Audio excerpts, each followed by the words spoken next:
Hello there, Kyle Katarn here. Today we're going to be talking about the carvings and inscriptions found on the walls of the Hangar on Jabiim. These messages were left by Jedi and other Force-sensitive survivors of Order 66 that have passed through Jabiim following the Path, which is kind of like an underground railroad that existed to help Jedi survivors during the early years of the Empire. The carvings depict various phrases common among the Jedi, such as, "for light and life," and "only when the eyes are closed can you truly see." This is the carving read on screen by Kenobi. Quinlan was here.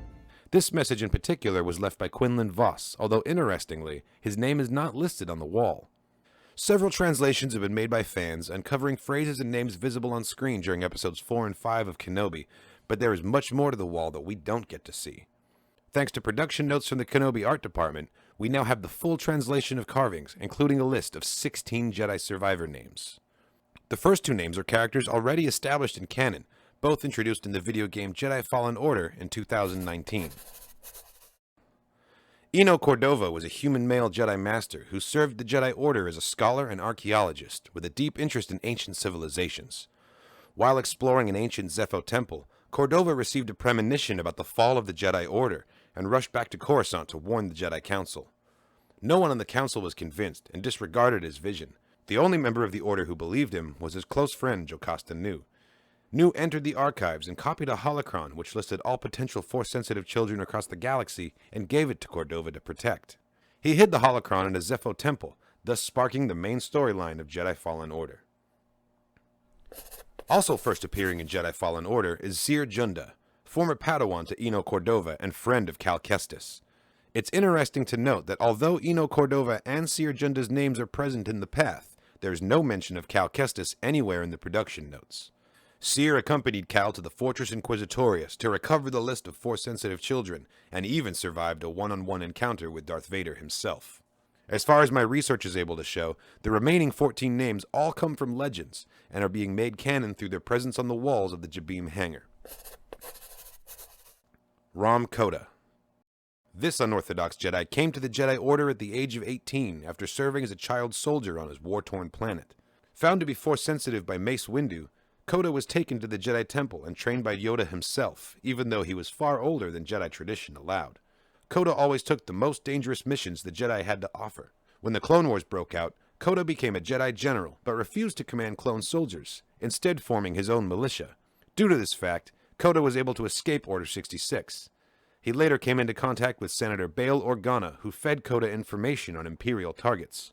Kota later became a general on the Rebel Alliance and participated in one of the first victories at Kamino. Rahm Kota was first introduced in The Force Unleashed in 2008. Fable Astin was a human female Jedi Knight who served in the Rebel Alliance during the Galactic Civil War. She was one of the few Jedi to grow up during the reign of the Galactic Empire. You see, Astin's mother fell in love with her Padawan, and the two conceived a young girl strong in the Force. Unfortunately, while Astin was still a baby, her father was killed by a rival. The remainder of Astin's young life was spent on the run from the Empire. After being plagued by dark side visions, Fable Astin sought out and apprenticed herself to an Inquisitor, learning formal lightsaber skills and later betraying him and escaping. Fable Astin first appeared in 1995 in issue number 8 of the Star Wars Adventure Journal, a collection of short stories and adventure material for West End Games' Star Wars RPG. Also first appearing in the West End Games RPG is Corwin Shelvey. Corwin was a college student during the rise of the Empire when he met Darren Arcanian, an Order 66 survivor. Shelvey was trained as a Jedi by Arcanian, and together they roamed the galaxy looking for other Jedi to oppose the Empire. When they arrived on Coruscant, Shelvey was captured by the Inquisitors, and his master came to rescue him. Shelvey and his master fought to escape, but Arcanian was wounded and later died. Shelvey went on the run and later joined the Rebel Alliance. Corwin Shelvey first appeared in a short story in Galaxy Guide number 9 for West End Games' Star Wars RPG in 1993. Padawan Drune Karenwick was barely trained as a Jedi when Order 66 happened.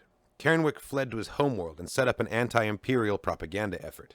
He was captured and imprisoned by the Empire on the world of Gisaril after the Battle of Yavin. Karenwick joined the other prisoners in an uprising and escaped, later joining the Rebel Alliance. Karenwick first appeared in a short story in West End Games' Galaxy Guide number 6, Tramp Freighters, in 1990.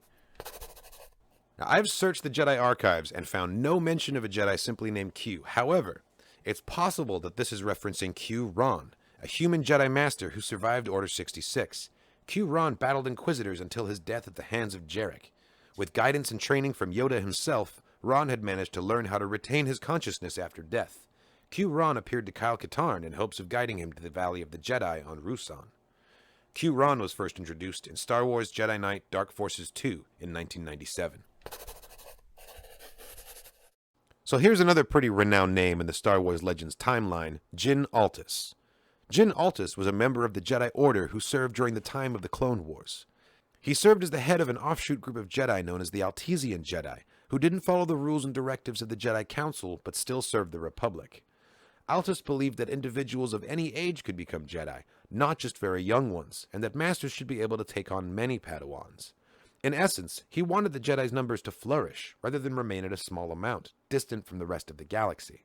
His beliefs on the Force powers allowed by the Jedi also differed significantly. Despite being banned by the Council, Altis taught his students the ability to preserve their consciousness after death by transferring it to an inanimate object. This is the same technique used by Sith Lords like Darth Momin to become dark-side Force ghosts. Djinn Altis first appeared in No Prisoners, a Karen Traviss Clone Wars novel, in 2009. Tiburus Anderlock was a human male Jedi pilot who lived during the time of the Galactic Civil War. His piloting skills were so formidable that the Empire Squadron Black Epsilon placed a bounty on his head. Tiburus Anderlock appeared as an NPC in Star Wars Galaxies, arriving in 2004 in the Jump to Lightspeed expansion. Now, Valen Halcyon is a name that itself actually needs some explaining. Hal Horn was a Corellian survivor of the Great Jedi Purge who became a noted Corellian security police force officer. He was born Valen Halcyon, the secret son of Jedi Master Neja Halcyon. He was apprenticed to his father, who died shortly after the Clone Wars. When the Jedi Purge began, Neja's former police partner and best friend, Rostic Horn, married Skara Halcyon and adopted young Valen, whose name became Valen Horn, although he went almost exclusively by the name Hal Horn. Hal Horn is the father of fan-favorite character Corran Horn. It's worth noting that the young child Hodja smuggles off Dayu in Chapter 2 is also named Corran. It's possible that Corran is just a really common name, like the Corellian equivalent of John, but with a name like Valen Halcyon written on the wall, I don't think it's a coincidence. First appearing in the West End Games novella Side Trip by Timothy Zahn and Michael Stackpole, Hal Horn became a staple character in the Star Wars X-Wing novel series. Nicos Marr was a Jedi Padawan during the last days of the Republic. During Order 66, he went into hiving in the enclave of the Hodin Jedi Master Plet on the planet Belsavis. Marr later joined Luke Skywalker's Jedi Praxium, where he trained for about a year before he was struck by a fatal disease called Quanot's syndrome. In an attempt to save his life, Marr's consciousness was transferred into a droid using Sea-Rook technology recovered from the recent conflict at Bakura, but it was revealed at the end to be unsuccessful. Nicos Marr first appeared in Children of the Jedi by Barbara Hambly in 1995. Also hiding in Master Plet's enclave on Belsavis right next to Nicos Marr was Roganda Ismaren, a human Jedi from Alderaan. As the Jedi evacuated the enclave, Roganda was captured by Inquisitors and taken to Coruscant, where she rose through Imperial society, eventually becoming an Emperor's hand and training in the dark side of the Force. Roganda Ismaren also first appeared in Children of the Jedi. Padawan Drake Logen, apprentice to Master Korab, who was killed by General Grievous during the Battle of Coruscant. Logen was sent to Felucia to aid Aayla Secura in halting the Separatist plans for the world. He survived Order 66 with 2 other Padawans. Together, they deleted all records of themselves from the Jedi archives. Logen fought against Darth Vader and was beaten. He managed to escape, but one of the other Padawans was not so lucky. Logen's story was first told in Reversal of Fortune, a series of daily web strips published on the hyperspace section of StarWars.com in 2004. Also from Reversal of Fortune, Zonder was a Salonian Jedi Padawan during Order 66 who was briefly apprenticed to Barriss Offee during the Clone Wars. Eventually, poor Zonder was captured by Black Sun, given to the Inquisitors, tortured, and later killed in combat against Darth Vader himself. Ekria served as a Jedi commander during the Clone Wars alongside fellow Padawans Drake Logen and Zonder. Deployed to Felucia in the final months of the Clone Wars, Ekria helped to stop a separatist plot just as Order 66 was issued. Ekria hacked into the Jedi archives and deleted records of herself along with the other Padawans to hide from the Empire. Eventually, they were tracked down by Darth Vader. And the last name on the wall mysteriously says Henry. This is the final name on the wall listed in the production notes. My research has not come up with any Jedi or Force-sensitive characters that were simply named Henry, so it's my conclusion that this name is an Easter egg referencing an actor or a crew member. Two possible options are writer Henry Gilroy, who has written for both the Clone Wars and Star Wars Rebels, and Henry Thomas, who narrated the Michael Stackpole X-Wing novels. Based on the fact that multiple Stackpole characters have been canonized in this show, I consider the X-Wing connection to Henry Thomas to be likely. Thanks for watching, everybody. I hope you enjoyed this video, or at the very least you learned something. Check out the rest of the channel for more content, reactions, and reviews. Leave me a comment if you have a question or something to say, or if you have a reaction request for me. There's also a link in the description of the video to the Kyle Katarn Discord server, which is a great place to send me those reaction requests. You can also find me streaming 4 days a week on Twitch as Kyle Katarn Official.